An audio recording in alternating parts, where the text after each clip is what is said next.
3 years ago, I was forced to encounter corruption, not only in our police department, but our city council and mayor as well. Every statement I am about to give, I have legal documentation in the form of police reports and sworn depositions, which the public is free to view after the meeting. I have been described as a right fighter in both my personal and professional life, and I am done living in fear of our police department. I am done being terrorized by city corruption. It's time the citizens of this city stand up to the bullies. New chief, were you aware when you started working here that if you are the spouse of a council member and blow a .258 DUI, which is over 3 times the legal limit, you are driven home by your police department? Yet my son was involved in a fender bender, blew .000, was arrested and booked into jail with bail being granted, only to have the bail revoked by the DuPont Police Department, the issuing agency, less than 2 hours later. I have a letter from the attorney for the Nisqually tribe informing us that the jail takes its orders from the issuing agency. Who issued the bail to be revoked from the DuPont Police Department? Are you going to continue to allow this type of preferential treatment? How many others have been terrorized by such actions? Mayor and council, help me understand how we hired a former Lacey police officer who admitted to insurance fraud. It is my understanding that insurance fraud is a felony. How did the city then allow the former chief of police to have a well-known affair with a subordinate? Are you going to continue to allow this type of behavior? Help me understand why an officer was promoted to chief of police, having multiple potential impeachment evidence investigations against him.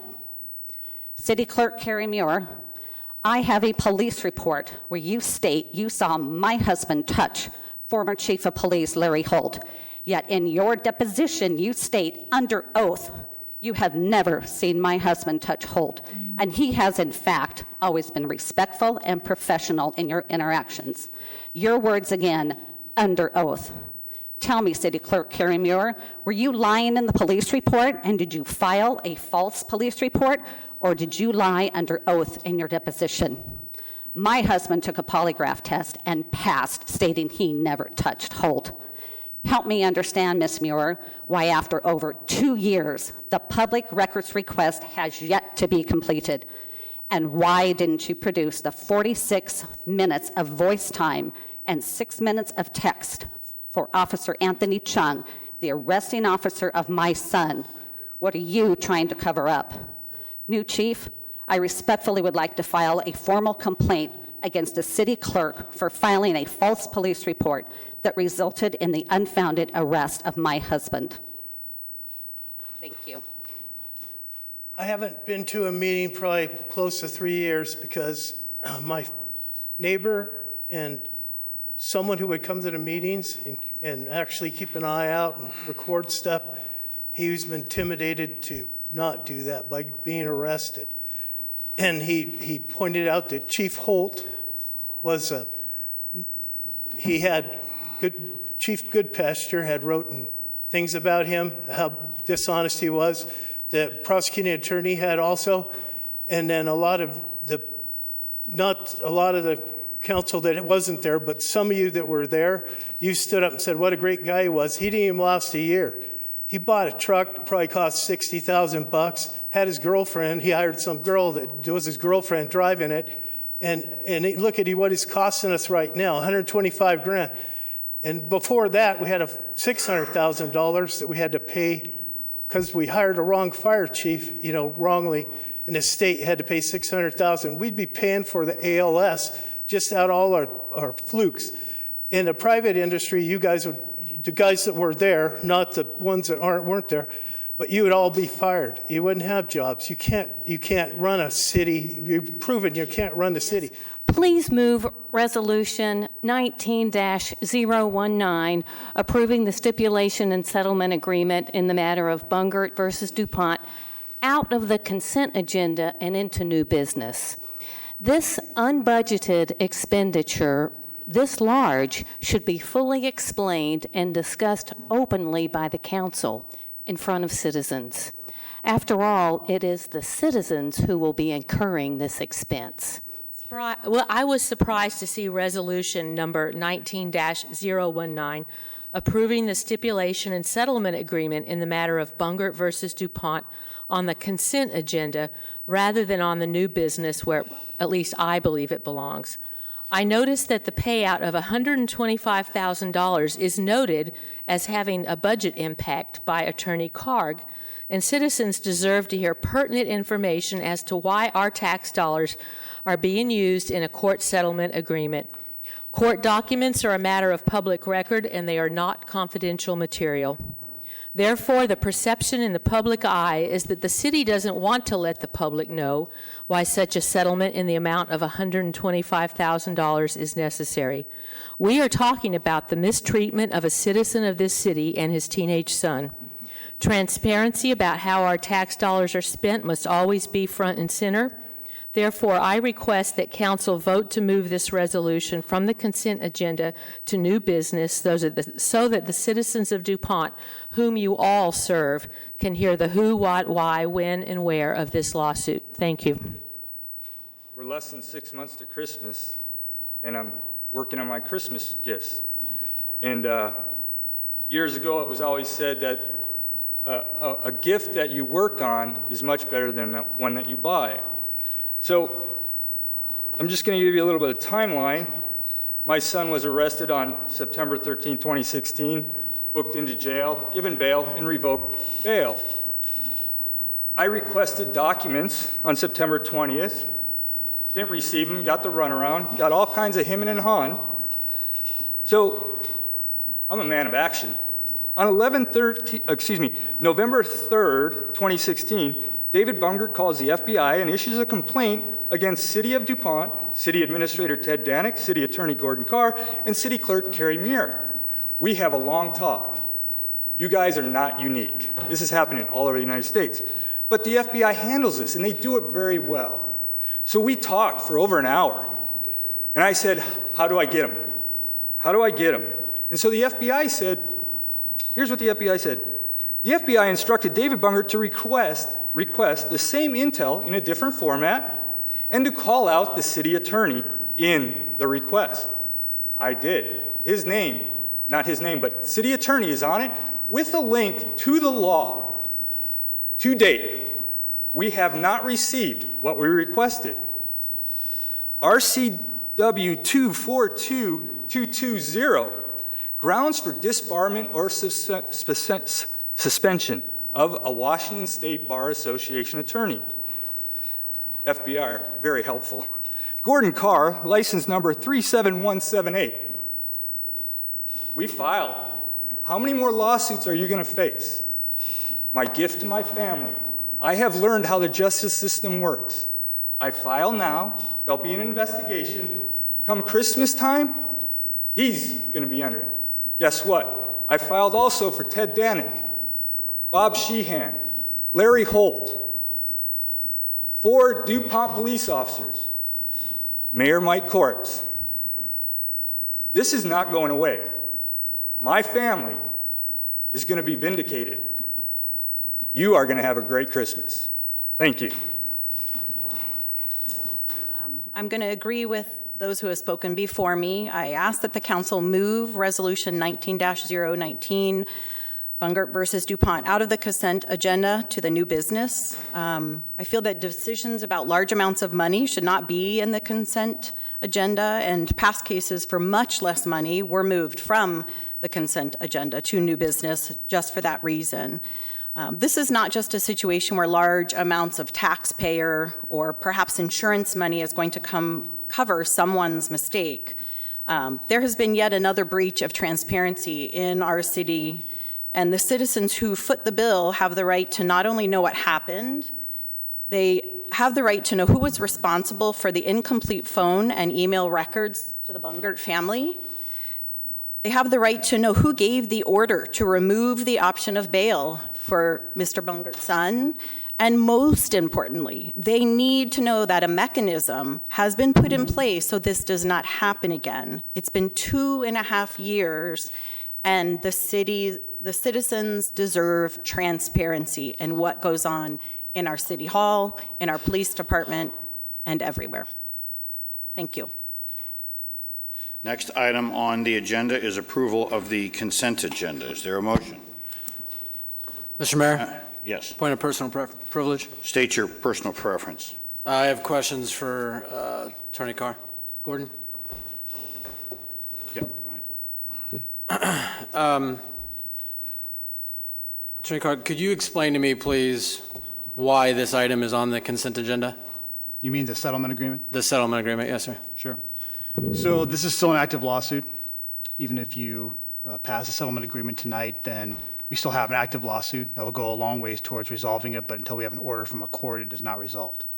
It's generally not good policy. I'm sorry, Gordon, can you? I'm sorry, can you? Can't hear you. Is that better? Can you hear me now? Yes, thank you. Yeah, it's generally not good policy to discuss an active lawsuit until it's fully resolved, and resolution comes when you have an order from the court dismissing or acquitting or issuing a judgment in the matter. This is standard policy. I am not aware of any. I've handled 3 settlements that I'm aware of in my tenure here. They've all been put on consent agenda for that reason. You were briefed as to the reasoning behind the settlement as a litigation matter in executive session, which is appropriate in the OPMA. This is not unusual. This is like any other lawsuit and is being treated as such by the staff. Having said that, if you want to pull it out and discuss it in regular business and new business, that is absolutely your right. Feel free to do so. If you don't want to vote for it, then again, I suggest you pull it out and set it up for a regular business. But you've heard my advice on the matter, which is attorney-client privileged communication, and now it's up to you to make a decision on what you want to do.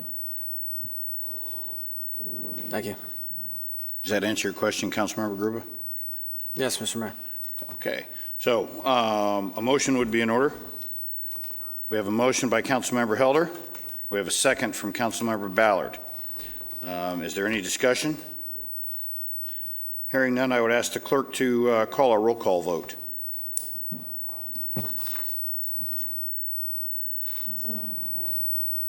Councilmember Barnes. Aye. Councilmember Gassick. Nay. Councilmember Bruce. Aye. Deputy Mayor Coffey. Aye. Councilmember Helder. Aye. Councilmember Ballard. Aye. Councilmember Gruba. Aye. We have 5 ayes and 2 nays, Mayor. Okay, the consent agenda is approved. I would respectfully request that you pass on my comments to Officer Cummings because they are addressed primarily to him. Officer Cummings, in your sworn deposition under oath, you stated that you believe the former Chief of Police Holt to be dishonest, untruthful, and you addressed your concerns with Chief Goodpaster. Help me understand why it is when you interviewed 4 witnesses of the alleged assault and 2 witnesses stated my husband never touched Holt, why did you choose not to believe them?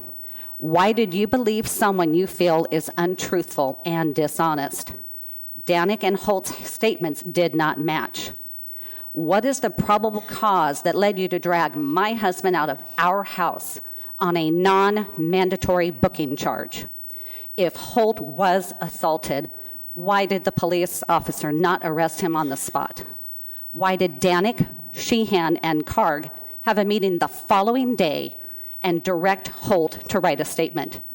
Holt made this statement in his sworn deposition.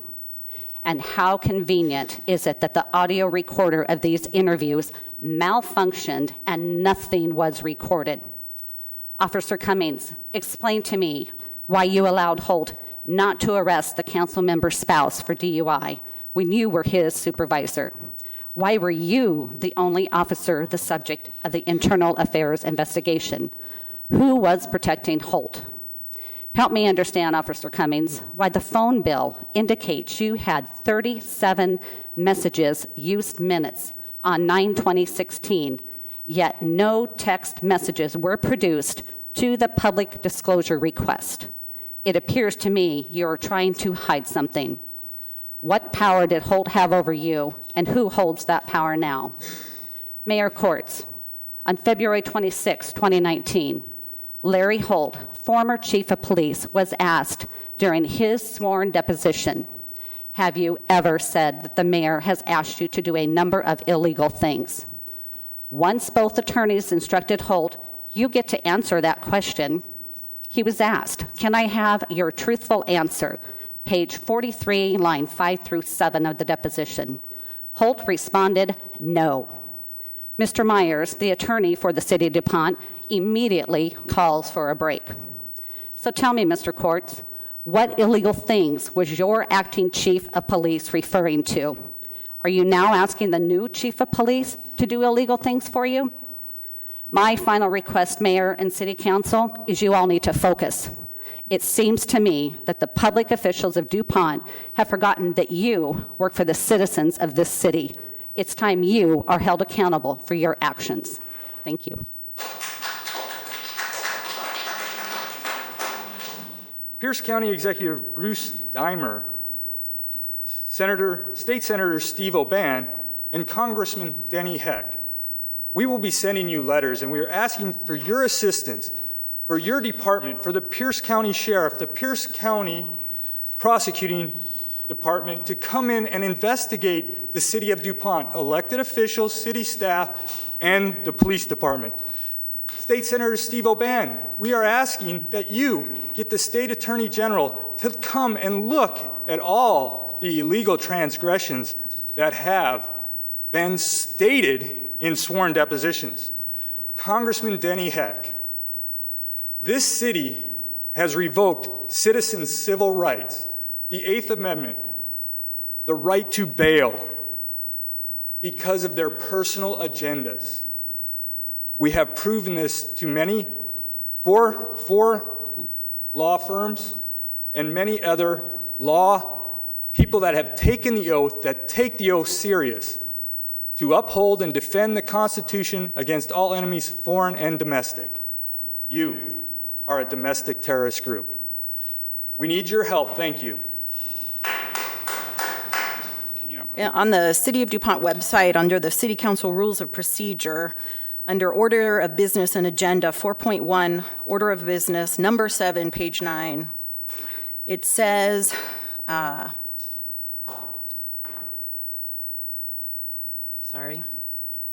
any item on the consent agenda may be removed and considered separately as an agenda item at the request of any council member, one council member. The consent agenda may contain items which are considered to be routine, non-controversial, and require no discussion, and may be approved in one motion. So routine, $125,000 settlement is not routine. $125,000 settlement is quite controversial, especially when we don't know where the money's coming from yet. That was a little vague. I think it said general fund, but then I've heard people say it might come from the city's insurance, which then might lead to higher cost of insurance. So either way, I feel like it's coming from the citizens' pocketbooks. Our money is being spent without us knowing the answers. I can't assume why Council members Gruba and Gassick said no to the consent agenda. I don't know. It might have been because they agreed that one consent item or the one item should have been moved to new business. Unfortunately, because no one specifically asked for it to be moved, the consent agenda went to a majority vote, but all it would have taken was just one person to ask for that to be moved. So that's disappointing. Mr. Karg, my understanding is that once this case is settled, and I don't know if it means the check has been written and received or at what point the case is closed and settled, things can't be discussed until then. So when can we expect to see the release of information from the city about what happened, where the records went, who asked for the bail to be revoked, all of those things? When I guess no one can answer questions when I'm up here. I only get to speak, but I would be curious to know that once this poor family is put out of the hell they've been put in, when does the city, the citizens, when do we get our answers? So, thank you. And I want to ask the simple question, why Councilmember Gruba and why Councilmember Gassick, if I can. I don't know these procedures, but I find it very strange that the consent agenda was approved by a majority when your own rules and procedures say that any item can be removed and considered separately at the request of any council member. So is that even possible? I have never been in a city council meeting like this. And how do we do this? Mr. Takata? You're welcome to talk to them after the meeting.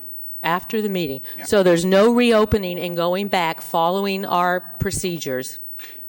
No, and we're not going to have a dialogue during public comment. I know that's not what I meant. I said, can we go back and redo the consent agenda? Because it doesn't say it takes a majority. It says they can ask. That's what I'm asking. I don't want They to. didn't ask to have it removed. Just as far as this, the settlement discussion, as we mentioned, it's still under litigation. So as an elected representative of the entire city, every resident in here, I have to make sure that our the finances are protected and that the courts don't really rule, and I'm not going to say fairly, they don't rule in a positive manner, generally speaking, towards cities. It's usually the other way around. So looking at the amount that we're risking versus opting for the settlement is what I had to weigh tonight. So that's the genesis and the background of my decision tonight. I have some prepared comments because I kind of felt like this discussion on the consent agenda would be contentious, to say the least. I am, first of all, a citizen. I'm a retired Army aviator. I'm a taxpayer and a small business owner here in DuPont. And I'm here presently to act on behalf of the citizens as their voice. Domestic terrorist? I don't think so. Tonight, myself and my fellow council members voted on the consent agenda, item 8.4, approving the stipulation and settlement agreement in the matter of Bungert versus DuPont. The city has admitted no wrongdoing and acted in good faith and to the best of its ability to fulfill the requests of the citizen in question. This is an ongoing legal issue, and we as a council cannot speak to specifics. So, although the allegations are coming our way, we are unable legally to speak to any of this because that would expose you, the taxpayer, to liability, which we are sworn not to do as your representatives. This payment is made in lieu of taking the issue to court, where the city exposes once again its citizens to a potential for having to pay a much greater sum. History of public records request lawsuits, which I've looked into, shows us that cities have not traditionally fared well in these cases, even when city employees make their best efforts to accommodate citizens' requests in good faith. This is a certificate that I received at the AWC conference specific to the Public Records Management Act, and it's a required training for all of your council members and some of your committee members within the city. And the course that I attended was taught by the assistant or the Deputy Attorney General of the state. So received an hour-long block of instruction. So I speak to you having listened to him about recent cases and the way cities fare in these situations.